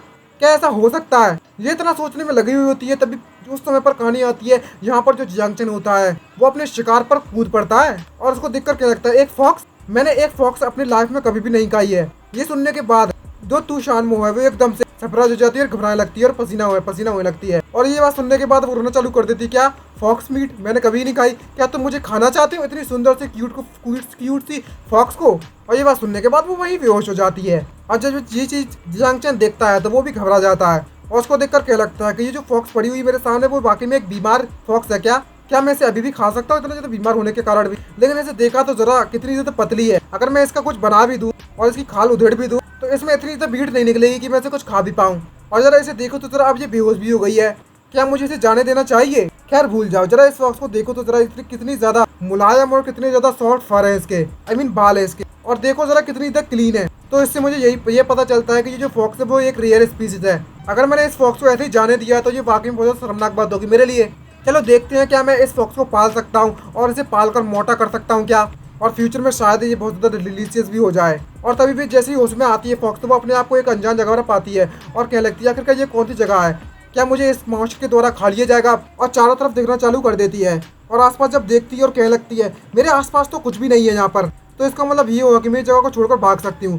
जरा एक मिनट रुको, जरा इस कोर्टयार्ड के वुडन हाउस के कोर्टयार्ड है जगह, इसका स्ट्रक्चर तो देखकर तो ऐसा लगता है कि ये एक सिंपल हाउस है, लेकिन चारों तरफ अगर ध्यान से देखा जाए तो यहाँ पर एक प्रोफाउंड मिस्ट्री है जिसके बारे में मुझे कुछ भी नहीं पता। हाँ बिल्कुल सही कहा, इस पूरे एरिया में एक ऐसा एरिया है जिससे एक जायंट बीइंग को भी, बहुत ज़्यादा पावरफुल बंदे को भी कैद किया जा सकता है, लेकिन ये चीज़ मुझे कैद नहीं कर सकती। जैसा कि सब लोग जानते हैं एक प्रिंसेस, आई मीन फॉक्सलैंड की प्रिंसेस होने के नाते मैं बहुत ज़्यादा पावरफुल हूँ। जरा देखते हैं कि मैं यहाँ से भाग पाती हूँ या नहीं। और वह अपनी पावर का इस्तेमाल करने लगती है और जब वह इस फॉर्मेशन को तोड़ने की कोशिश करती है तो वह इस फॉर्मेशन को नहीं तोड़ पाती है और कहने लगती है क्या खत्म, मेरी जो कॉन्शियसनेस है वो जल्दी कोलैप्स होने वाली है। ये क्या हो रहा है यहाँ पर, और ये इतनी तो पावरफुल है रे, अगर मैंने यहाँ पर फोर्सफुली इसे तोड़ने की कोशिश करती वो ना रुकी हुई होती और कंटिन्यू करती रही होती तो मुझे इस बात का डर है कि मेरी तो ऐसी तैसी हो जाती। लेकिन आखिरकार ये बंदा है कौन? क्या ऐसा हो सकता है कि कोई powerful house, I mean power house या फिर पावरफुल बंदा जिसकी मॉन्स्टर को कैप्चर करना कोई इस तरह की हॉबी हो, उस चीज ने मुझे कैद कर लिया यहाँ पर? मैं तूशान फॉक्स क्लैन से हूँ, मेरी ब्लड लाइन के कारण मैं काफी ज्यादा स्ट्रांग हूँ, तो ये एक नॉर्मल बात है कि उन जैसे पावरफुल लोग मेरे जैसे पावरफुल बीस्ट को एक पेट के तौर पर पालना चाहते हैं, इसलिए वे कैप्चर करना चाहते हैं मुझे। लेकिन मैं अपनी पूरी की पूरी लाइफ में पेट बनकर नहीं देना चाहती यार। तभी अचानक से कानों में आवाज आती है और मैं पता चलता है कि जियांग चेन उस फॉक्स के पास आ जाता है और उसे पूछ लगता है ओह तुम्हें होश आ गया, और वो अचानक से उसको लेकर काफी ज्यादा सावधान हो जाती है और कहने लगती है मन में सोचते हुए लो ये आ गया यहाँ पर, यही बंदा था जिसने मुझे यहाँ पर लेकर आया है। तभी जियांग चेन उससे क्या लगता है तुम्हें मुझे इस देखकर इतने ज्यादा डरने की जरूरत नहीं है, भले ही मुझे नहीं पता हो कि आखिरकार तुम्हें क्या परेशानी है, क्या बीमारी है, लेकिन अगर तुम इस कोका कोला को पी लोगी तो ये तुम्हें हील कर देगी। मैं अपनी मेडिकल स्किल्स में एक नंबर से कॉन्फिडेंट हूँ, भले ही तुम एक फॉक्स हो फिर भी मैं तुम्हें हील कर सकता हूँ। और वो पाउट मारते उससे क्या लगती मन में सोचते हुए भले ही मैं फॉक्स एम्परर की इकलौती डॉटर हूँ, लेकिन मैं तुम जैसे ह्यूमन की कभी भी पेट नहीं बनूंगी, इसके लिए मुझे चाहे मरना ही क्यों ना पड़े। जरा इसे देखो तो जरा, ये बस एक तुच्छ सी मेडिसिन है, क्या तुम मुझे इस मेडिसिन के सारे सब्स्टिट्यूट करने की कोशिश कर रहे हो? ऐसा बिल्कुल भी नहीं होने वाला, बिल्कुल भी नहीं। और वो फॉक्स जाकर उस मेडिसिन के पास पहुंच जाती है उचकती, और जब उस मेडिसिन को जाकर देखती है तो उसकी स्मेल लेती है तो वो उसको देख कर कभी सरप्राइज हो जाती है और उस पसीने छूट जाते हैं उसके, और उस मेडिसिन के अंदर से ऐसा महसूस हो रहा था जैसे कि उसकी आत्मा उस मेडिसिन के द्वारा खींची जा रही हो, और वो अपने आप को एक अलग ही दुनिया में पाती है। और वो अचानक से उसमें आती है और वो उस मेडिसिन को पीना चालू कर देती है, उसे पता भी नहीं रहता कि आखिरकार उसकी बॉडी क्या कर रही है। जैसे उस मेडिसिन को पीती है तो उसकी पूरी बॉडी एकदम से हील हो जाती है और वो खुश हो जाती है और मन में सोचते कह लगती है पूरी की पूरी बाल को चाटने के बाद ये फीलिंग तो ऐसा लग रहा है जैसे कि मैं असेंड करने वाली हूँ और मेरा लेवल अप हो रहा है। तभी जियांग चेन उससे कहने लगता है थोड़ा और खाओ और जल्दी से बड़ी हो जाओ, और फॉक्स को कुछ भी समझ में नहीं आ रहा होता है और उससे कहने लगती है मन में सोचते हुए आखिरकार ये मुझे इतने ज़्यादा जल्दी से बड़ा क्यों करना चाहता है। तभी हमें कुछ दिनों के बाद सीन दिखाया जाता है जहाँ पर जो फॉक्स होती है वो जियांग चेन के गोद में बैठकर सो रही होती है और वो मन में सोचते कह रही होती है आखिरकार ये जगह है क्या चीज़। इस पूरे के पूरे घर के अंदर कई प्रकार के कई सारे आर्टिफैक्ट्स हैं, लेकिन आखिरकार ये बंदा है कौन? क्या ये बंदा वही हो सकता है जिसको मेरे फादर के द्वारा मेंशन किया गया था, एक सेक्रेटेड मास्टर? मैंने अपनी लाइफ में कई सारी एंशिएंट बुक्स को रीड किया हुआ है और उनके बारे में कई सारे रिकॉर्ड्स लिखे हुए हैं, और मैंने अपनी इस लाइफ में एक ऐसे सेक्लूडेड मॉन्स्टर को एनकाउंटर हो चुका है, मेरा सामना हो चुका है, जो कि मॉन्स्टर को अपने पेट के तौर पर पालना चाहते हैं। भाई पोकेमॉन वाला ऐश आ गया यहाँ तो। और तभी हमें दिखाया जाता है कि जो जियांग चेन होता है वो एक पिंजरा बनाता है उस फॉक्स के लिए, और उस फॉक्स को उस पिंजरे में कैद कर देता है। और जाते हुए मन में सोचते क्या लगता है कि आखिरकार मुझे डिनर के लिए क्या बनाना चाहिए, और मेरे घर में फिर से मीट बनाने के लिए नहीं है। और दूसरी तरफ जब फॉक्स उसको केज में पहुंच जाती है तो मन में सोचते क्या लगती है, क्या एक तूशान के प्रिंसेस होने के बाद भी मेरी जो किस्मत है वो यही लिखा है मेरी किस्मत में। तभी नेक्स्ट सीन शिफ्ट होती है यान कैपिटल के दायन इंपीरियल सिटी से। यहाँ पर दायन एम्परर का आज बर्थडे है और सेलिब्रेट होने में लगा हुआ, और कई सारे धमाके हुए जाते हैं उसके काजल के बाहर। पटाखे फूट रहे पटाखे। और हमें इस एम्परर के बारे में बताया जाता है, ये दायन सेकंड कंट्री का डायनेस्टी का एम्परर है, जो कि टॉप पावर हाउस में आता है पूरी दुनिया में। तो सिंपली देखा जाए तो इसके अकेले एक बर्थडे ने पूरी दुनिया के काउंटलेस लोगों को अट्रैक्ट किया है। भले ही उन्हें इनवाइट किया जाए या नहीं किया जाए, लेकिन वे इस सेरेमनी को अटेंड जरूर करेंगे। यहाँ तक कि इस दुनिया के जितने भी सेक्ट्स हैं और क्लैन हैं, वह सभी के सभी लोग अपने रिप्रेजेंटेटिव को यहाँ पर जरूर भेजेंगे और कुछ उपहार भी भेजेंगे। यहाँ पर तभी अनाउंस होता है कि हमारे मेजेस्टी यानी कि हमारे एम्परर यहाँ पर मौजूद यहाँ पर आ चुके हैं। और तभी एक उड़ती हुई रोशनी को दिखाया जाता है। यहाँ पर बताया जाता है कि जो एम्परर होता है वो कतई धमाकेदार एंट्री मारता है और क्या लगता है, लेडीज एंड जेंटलमैन आप सभी का स्वागत करते हैं हमारे इस वीडियो में। तो अगर जिसने भी हमारे चैनल को सब्सक्राइब नहीं किया तो फटाफट से सब्सक्राइब कर लीजिए और वीडियो को लाइक करना मत भूलिए, और 1,00,000 लाइक जरूर जल्द करवा दीजिएगा। तभी हमें बताया जाता है कि जे his majesty the emperor of the दायान, इनका नाम होता है जी युआन हाओ, और वो सभी का शुक्रिया कहने लगता है और कहने लगता है कि आपका बहुत शुक्रिया जो आप मेरे इस बर्थडे पार्टी में आए और मेरे साथ सेलिब्रेट करने के लिए। और सभी के सभी लोग उस एम्परर को कॉन्ग्रेचुलेट करने लगते हैं उसके बर्थडे के लिए, और कहने लगते हैं कि आपकी उम्र लंबी हो और आपकी फैमिली खुशहाल रहे। और सभी के सभी लोग सिर्फ एम्परर की तारीफ किए जाते हैं। तभी हमें जी जुआन को दिखाया जाता है, जो कि एक कोने में खड़ा हुआ है, बिल्कुल स्ट्रेट खड़ा हुआ है और कपाने में लगा हुआ है। तभी उसका सर्वेंट उससे पूछने लगता है, यो रहने से आखिरकार आप इतने ज्यादा नर्वस क्यों हैं? तभी जी जुआन उससे कहने लगता है, खैर मैं इसलिए ज्यादा नर्वस हूँ क्योंकि जो मेरा फादर का कॉन्ग्रेचुलेटरी गिफ्ट है वो सबसे ज्यादा अलग है, पर तुम इस बात को रिलैक्स हो सकते हो मैं बिल्कुल ठीक हूँ अब। और बताया जाता है यह एक ऐसा बर्थडे है यहाँ पर सबसे ज्यादा लोग किस चीज को लेकर सबसे ज्यादा अट्रैक्ट होते हैं, वह चीज है कि उस डायनेस्टी के एम्परर का जो प्रिंस है वो अपने फादर को क्या गिफ्ट देता है। सभी की नजरें बस इसी पर टिकी हुई होती है, क्योंकि जो हमारी इंपीरियल डायनेस्टी है वो हॉली ग्राउंड की तरह नहीं है, क्योंकि उन हॉली ग्राउंड में जिस किसी के डिसिपल्स के पास भी सबसे ज्यादा स्ट्रेंथ होगी और सबसे ज्यादा टैलेंटेड होगा उसी को अटेंशन मिलेगी। यहाँ दूसरी तरफ डायनेस्टी में जो प्रिंस होती है, अगर वे थ्रोन को या फिर उस सिंहासन को हासिल करना चाहते हैं तो उनके लिए सबसे ज्यादा इंपॉर्टेंट चीज क्या होती है कि वह एम्परर का फेवर और अटेंशन को हासिल करें। तभी वहाँ पर कोई अनाउंस करता है कि यहाँ के जो फर्स्ट प्रिंस है वो यहाँ पर अपना प्रेजेंट यानी कि तोहफा देने वाले हैं। तभी यहाँ पर फर्स्ट प्रिंस को बताया जाता है, वो आकर कहने लगता है आपका बेटा अपने फादर को बर्थडे के लिए मुबारकबाद देता है और अपने हाथों में एक क्रिस्टल टाइप की निकालता है और उसको प्रदर्शित करते हुए उससे कहने लगता है कि ये जो चीज मेरे हाथों में इस वक्त मौजूद है वह कुछ और नहीं है बल्कि यह एक रेनबो जेड स्पिरिचुअल स्टोन है, जिसे मैंने 3,700 रेनबो फ्लड ड्रैगन्स को मारने के बाद हासिल किया है। और जो भी बंदा इस चीज को पहनता है उसकी सोल नरिश हो जाती है और उसकी एनर्जी धीरे करके बढ़ जाती है, और मैं ये चीज अपने फादर को प्रेजेंट करना चाहता हूँ। ये बात सुनने के बाद वहाँ पर आसपास के जितने भी लोग होते हैं वो ये देखकर घबरा जाते हैं, सरप्राइज हो जाते हैं और कहने लगते हैं हमारे प्रिंस ने इस चीज को हासिल करने के लिए 3,700 फ्लड ड्रैगन्स को मार दिया। आखिरकार जो फर्स्ट प्रिंस है वो कितने ज्यादा पावरफुल है। सबसे ज्यादा इंपॉर्टेंट चीज ये नहीं है कि इन्होंने फ्लड ड्रैगन्स को मार लिया, ये एक एंशिएंट मेथड है जो कि फर्स्ट प्रिंस ने यूज की थी उस वक्त। यहाँ तक मुझे पता हुआ है कि जो एंशिएंट मेथड्स हैं उसे कई सालों पहले भुला दिया गया है। तभी दूसरा बंदा कहने लगता है तुमने बिल्कुल सही कहा, क्योंकि जो एंशिएंट मेथड होती है वो बहुत ज़्यादा इंपॉर्टेंट होती हैं और इसको देखकर तो ऐसा लगता है कि जो एम्परर होते हैं वो इस गिफ्ट को काफी ज्यादा पसंद करेंगे।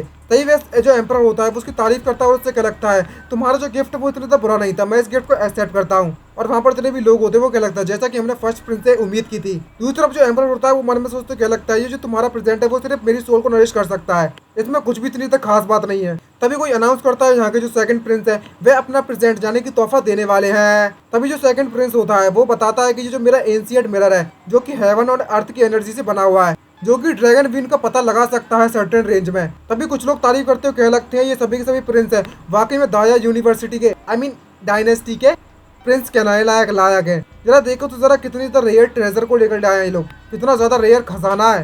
तभी वहाँ पर एक प्रिंस आता है और वो क्या लगता है फिफ्थ ब्रदर मुझे नहीं पता कि तुम जब मुझसे लास्ट ऑक्शन में मुझसे हार गए थे, लेकिन क्या तुमने अपने हमारे फादर के लिए कोई अच्छा तोहफा ढूंढ कर लेकर आए हो? लेकिन अगर तुम्हारे पास किसी प्रकार कोई भी तोहफा नहीं है तो मुझे इस बात का डर है कि तुम हमारे फादर के लिए एक शर्मिंदगी भरी बात से ज्यादा कुछ नहीं हो। तभी हमें बताया जाता है कि ये बंदा कोई और नहीं बल्कि मैं दायान्स का थर्ड प्रिंस है।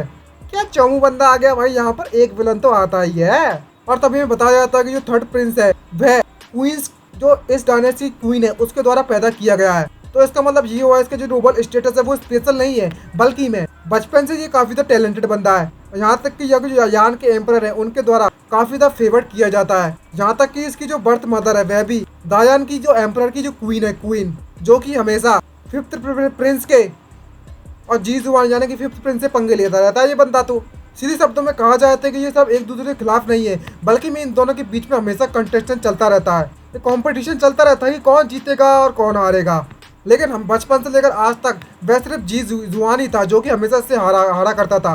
तभी जो जी जुआन होता है वो उससे लगता है कि तुम्हें मेरे बारे में इतनी चिंता करने की जरूरत नहीं है ब्रदर, मैंने ऑलरेडी अपने फादर के लिए तोहफा तैयार कर रखा है। ये बात सुनने के बाद जो थर्ड प्रिंस होता है वो शॉक हो जाता है और कहने लगता है क्या सच में इस बंदे ने अपना प्रेजेंट तैयार कर लिया है। इससे पहले तो जब भी मैं इसे प्रोवोक किया करता था तो ये हमेशा शांत रहा करता था, लेकिन इस समय इसने ऐसा बिल्कुल भी नहीं किया है। खैर भूल जाओ, अब मेरा समय आ चुका है कि मैं अपना तोहफा अपने फादर को देकर आऊं और अपनी वाहवाही करवाऊं। तभी थर्ड प्रिंस कुछ एलेक्सरी निकालता है और उससे क्या लगता है कि मैं अपने फादर को ये एलेक्सरी गिफ्ट के तौर पर देना चाहता हूँ और कांग्रेचुलेट करता हूँ आपके बर्थडे के लिए आपको। और भाई जिस तरीके की पोजीशन करने में लगा हुआ है भाई साहब, क्या नौटंकी कर रहा है भाई, गिफ्ट दे रहा है कि मजाक। और कहने लगता है कि ये हॉली रिफाइनमेंट पिल है जिसे 7 सेजेस के द्वारा खून पसीने से रिफाइन किया गया था, जिस चीज को मैंने एंशिएंट हॉली 7 रियलमी में हासिल किया था। और मैं ये पिल अपने फादर को ऑफर करना चाहता हूँ और मैं इस बात की उम्मीद करता हूँ कि जो मेरे फादर है वो हमेशा इटर्नली इमॉर्टल रहे और हमेशा जिंदा रहे और हमारे इस डायन डायनेस्टी का अपनी पूरी जिंदगी भर एंजॉय करें। जैसे ये लोग सभी के सभी लोग इस नाम को सुनते कि ये 7 हॉली रिफाइनमेंट पिल है। ये बात सुनने के बाद सभी की आंखें और मुंह फटे फटे रह जाते हैं और कहने लगती है क्या ये वह पिल नहीं है जो कि कई समय पहले गायब हो गई थी। क्या तुम एक नंबर के बेवकूफ हो? क्या तुमने थर्ड प्रिंस को सुना नहीं है कि उन्होंने क्या कहा था कि इस चीज को इन्होंने एंशिएंट हॉली 7 रियलमी में हासिल किया है। तो वो कह लगता है कि इसके अफेक्ट के लिए नहीं बल्कि मैं इसका नेम ही काफी है यहाँ पर दुनिया में तबाही मचाने के लिए। और जब जो इसका फिफ्थ प्रिंस हो जाए जी जुआन जब ये बात सुनता है तो वो पसीना पसीना हो जाता है और क्या लगता है कैसे ये कैसे पॉसिबल हो सकता है, आखिरकार ये चीज उसने कैसे की। और मन में सोचता क्या लगता है कि जिस समय पर हम लोग ऑक्शन में अपने फादर के लिए सामान खरीदने के लिए गए थे, आइटम खरीदने के लिए गए थे, उस वक्त इसने मुझसे सिर्फ कंपटीशन इसलिए किया था ताकि ये मुझे ह्यूमिलेट कर सके दूसरों के सामने और मुझे शर्मिंदगी महसूस करने पर मजबूर कर सके। तभी वहाँ पर जो एम्परर होते हैं जब इस पिल को देखते हैं तो वो कतई खुश हो जाते हैं और क्या लगते हैं ये इतना ज्यादा बुरा भी नहीं था, ये तो वाकई में 7 हॉली रिफाइनमेंट पिल है। और वो खुद जाकर उस पिल की तरफ उस पिल को लेने के लिए उसकी तरफ बढ़ने लगता है, जिसको देखकर आसपास के जितने भी लोग होते हैं वे लोग कहने लगते हैं जो हमारे हिज मैजेस्टी वो पर्सनली इस पिल को कलेक्ट करने वाले हैं। तो भाई जिस तरह की जो एक्टिंग जो लौंडा करने में लगा हुआ है इसको देखकर तो कभी भाई उल्टी आ रही है मेरे को। और उस पिल को लेते हुए उसकी आंखें कतई चमक से भर जाती है एम्परर की और उससे क्या लगता है कि तुमने इस पिल को हासिल करने के लिए कई सारी मुसीबत को सामना करना पड़ा होगा, बस इस गिफ्ट को तुम बस मुझे प्रेजेंट करना चाहते थे।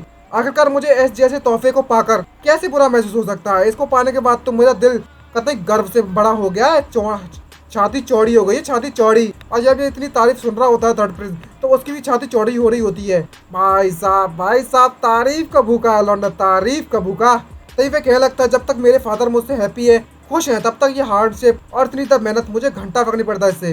तभी अचानक से वहाँ पर सभी लोग उसकी तारीफ करने लगते हैं और उसी तरीके से उनकी जो पार्टी का गिफ्ट होता है वो खत्म होता है और वो फिफ्थ ब्रदर के पास आता है चिल्लाते हुए लगता है फिफ्थ ब्रदर तुम्हें लगा था कि मैं उस ऑक्शन पे जो चीज मैं तुमसे जीता था मैं उसे फादर को प्रेजेंट के तौर पर इस्तेमाल करने वाला हूँ, क्या तुम एक नंबर के बेवकूफ हो। और तभी वहाँ पर इसी तरीके से एक एक करके सभी प्रिंसेस अपना तोहफा एम्परर को देना चालू कर दिया। उसके बाद थर्ड प्रिंस के बाद फोर्थ प्रिंस आए जिसका तोहफा इतना ज्यादा कुछ खास नहीं था क्योंकि सभी के सभी जो लोग हैं वो थर्ड प्रिंस के तोहफे पर ही नजर डाले रखेंगे। यहाँ पर सिर्फ उसी की तारीफ चलने में लगी हुई है कि थर्ड प्रिंस का जो तोहफा था वाकई में बहुत ज्यादा अमेजिंग था। तभी यहाँ पर जी जियान की बारी आती है और वह खड़ा होता है और कहने लगता है कि अब समय मेरा भी आ चुका है प्रेजेंट देने का। और वहाँ पर जितने भी लोग होते हैं वो सभी के सभी लोग थर्ड प्रिंस की तारीफ कर रहे हैं। और तभी जो जी जुआन होता है वो उस पेंटिंग को निकालता है और उससे क्या लगता है कि आपका बेटा अपने फादर को ये पेंटिंग गिफ्ट के तौर पर देना चाहता है और आपको आपके बर्थडे के लिए काफी तो मुबारकबाद हो। और जो राइटिंग है जब मैं ट्रेवल करने में लगा हुआ था ये राइटिंग मुझे तब हासिल हुई और इस राइटिंग के अंदर 2 पोएम लिखी हुई हैं जिसको एक मास्टर के द्वारा लिखा गया है ग्रेट चार्म के साथ और ये पेंटिंग मैं अपने फादर को डेडिकेट करना चाहता हूँ। ये बात सुनने के बाद जितने भी वहाँ पर लोग होते हैं वो शौक से भर पड़ते हैं और कहने लगते हैं ये पेंटिंग तुम कह रहे हो कि ये पेंटिंग को किसी एक्सपर्ट के द्वारा लिखा गया है वो भी एक किसी ग्रेट चार्म के साथ। और थर्ड प्रिंस के मुंह से एकदम से हंसी छूट पड़ती है और कहने लगता है क्या एक राइटिंग। यहाँ पर जो बाकी प्रिंस थे उन्होंने सभी ने अपना ट्रेजर्स उनको दिया है लेकिन जरा इस फिफ्थ प्रिंस को देखो तो जरा इसने सिर्फ एक राइटिंग का पीस दे रहा है गिफ्ट के तौर पर और कह रहा है कि ये किसी मास्टर के द्वारा राइट किया गया है और वो भी ग्रेट चार्म के साथ। क्या जो फिफ्थ प्रिंस है उनका दिमाग खराब हो चुका है? आखिरकार इसका मतलब क्या है? अब हमें समझ में आ चुका है कि थर्ड प्रिंस का जो गिफ्ट था वो एक नंबर का था, एकदम बेस्ट था। आखिरकार इसका जो गिफ्ट है वो इससे कंपेयर भी कैसे हो सकता है? जैसा कि तुम देख सकते हो ये वही चीज है। आखिरकार इसमें बस एक राइटिंग और कुछ भी नहीं, और हम इसे डिस्प्ले भी नहीं कर सकते दूसरों के सामने। मुझे लगा था कि जो फिफ्थ प्रिंस है उनका जो टैलेंट है वो इतना तो एक्स्ट्रा ऑर्डिनरी नहीं है, लेकिन इस बात की बिल्कुल भी उम्मीद नहीं की थी कि वे एक राइटिंग को बर्थडे के गिफ्ट के तौर पर प्रेजेंट करेंगे और सभी लोग उसकी बुराई करने में लगे होते हैं और बुरी नजरों से देखने में लगे हैं। तभी जो प्रिंस जो एम्पर होता है उसकी ये बात सुनकर उससे कहने लगता है और कहता है, तुम्हें देखो तो जरा खुद कितने समझदार हो तुम। और दूसरी तरफ मन में सोचते एम्पर कहने लगता है, ये बस एक तुच्छ सी राइटिंग है, आखिरकार ये मुझे गिफ्ट के तौर पर देने का मतलब क्या है? और तभी वे घबराते हुए आखिरकार अपने आप की हिम्मत जुटाता है और उससे क्या लगता है, फादर आपको शायद ये पता नहीं होगा कि लेकिन ये राइटिंग एक नंबर की इनक्रेडिबल है, आप मुझ पर विश्वास कीजिए। और उसकी आंखों में विश्वास की ये चमक देखकर जो एम्पर होता है वो मन में सोचते क्या लगता है, चलो आखिरकार ये मेरे बेटे के द्वारा ही ये पेंटिंग को प्रेजेंट किया जा रहा है तो इसे मैं एक्सेप्ट कर लेता हूँ। तभी जो फिफ्थ प्रिंस होता है उससे क्या लगता है, मैं फादर मैं आपसे ये गुजारिश करता हूँ कि आप इस पेंटिंग को एक्सेप्ट कीजिए और अपने सभी गेस्ट के साथ इसको एंजॉय कीजिए। और एम्पर मान जाता है और उसके पास आते उससे क्या लगता है, अच्छा ठीक है। और जो जो थर्ड प्रिंस होता है वो फिफ्थ प्रिंस के इस तरह गिफ्ट को देखने के बाद हंसने लगता है और फिफ्थ प्रिंस इस समय पर बहुत ज्यादा घबरा रहा है और बहुत ज्यादा पसीने भी छूट रहे होते घबराहट के कारण उसके। और जब जो एम्पर उस पेंटिंग को लेता है और धीरे धीरे करके खोलता है तो जब उस एम्पर को जैसे ही पेंटिंग खोलता है तो उसमें से इतना ज्यादा मात्रा में स्वॉर्ड इंटेंट निकलता है ना कि उसकी ऐसी तैसी हो जाती है, एम्पर की फट के 64 नहीं 464 नहीं 1464 हो जाती है और उसका मुंह फटा का फटा रह जाता है एम्पर का। और सिर्फ एम्पर ही नहीं, वहाँ पर जितने भी लोग होते हैं वे भी एकदम से शॉक हो जाते हैं और कह लगते हैं आखिरकार यहाँ पर क्या चलने में लगा हुआ है, इतना ज़्यादा वियर्ड और इतना ज़्यादा पावरफुल जो स्वॉर्ड इंटेंट है वो कहाँ से आने में लगा हुआ है। और जो एम्पर होता है जब उस स्वॉर्ड इंटेंट को देखता है उससे कह लगता है कि ये किस तरीके का स्वॉर्ड इंटेंट है और जरा देखो तो जरा कितनी ज़्यादा टेरिफाइंग पावर है इसकी। और जैसे उस पूरी की पूरी पेंटिंग को खोलता है तो उसका जो कल्टीवेशन लेवल होता है एम्पर का वो धीरे धीरे कर लेवल अप होने लगता है और उसको कह लगता है अब मुझे समझ में आया है, अब मुझे समझ में आया है। और इसी भयानक सीन के साथ हमारा ये फर्स्ट पार्ट खत्म होता है। तो काफ़ी समय हो गया है भाई रिकॉर्ड करते करते, लेकिन मज़ा आ गया। अगर आपको मज़ा आया ना तो भाई इस वीडियो को लाइक करना मत भूलिएगा और ये जो मज़ा है मैं दुनिया के हर एक कोने तक पहुंचाना चाहता हूं। तो गाइस मैं चाहता हूं कि आप मेरे चैनल को जल्द से जल्द सब्सक्राइब कर दीजिएगा। इस लाल कलर का बटन दिख रहा होगा उसको सब्सक्राइब कर दीजिए अगर आप नेक्स्ट पार्ट इसका चाहते हैं। सबसे पहले तो आपको 1000 लाइक सब्सक्राइब मतलब लाइक कंप्लीट कराने पड़ेंगे और आपको इस चैनल को सब्सक्राइब करके कमेंट में लिखकर बताना पड़ेगा कि आपको इसका नेक्स्ट चैप्टर चाहिए या नहीं चाहिए। अगर कमेंट में आता है 1000 लाइक करने के बाद कि आपको ये चैप्टर मतलब नेक्स्ट पार्ट चाहिए तो मैं रिकॉर्ड करके लिए दिल से रिकॉर्ड करके आपको नया चैप्टर लाने की नया पार्ट लाकर दूंगा, ये मेरा वादा है आपसे। लेकिन अगर आपको ये पसंद नहीं आता है और इस तरह की रिक्वेस्ट मुझे नहीं आती है तो मुझे ही लगता है कि कोई मतलब बनता है इसे रिकॉर्ड करने का इसका नेक्स्ट पार्ट। तो मैं उम्मीद करता हूँ कि आपको यह पार्ट पसंद आया होगा। तो चैनल को सब्सक्राइब एंड वीडियो को लाइक करना मत भूलिएगा और बढ़िया सी कमेंट कर देना गाइस, बढ़िया सी। तो चलिए आज के लिए इतना ही, मिलते हैं नेक्स्ट वीडियो में। Bye bye, signing out.